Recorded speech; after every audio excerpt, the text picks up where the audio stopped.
Kamusta Pilipinas? Kamusta Team Online? Ako po si Bianca Gonzalez and welcome to Kuya's Update. Super exciting dahil ngayong gabi makikilala na natin ang unang papasok ng bahay ni Kuya.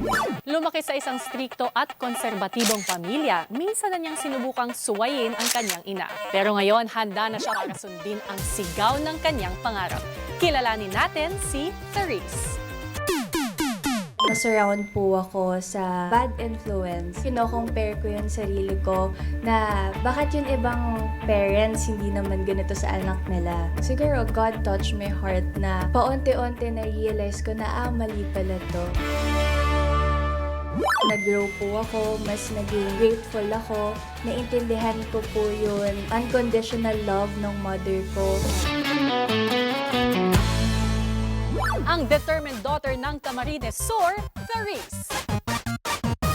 Kaya abangan ang pagpasok ni Therese at ng new batch ng housemates ni Kuya ngayong Sabado at Linggo na sa Kapamilya Channel, Kapamilya Online Live A to Z, I Want TFC, and TV5. Abangan niyo ako bukas dahil mag-reveal ako ng isa pang pangalan. This is Kuya's Update.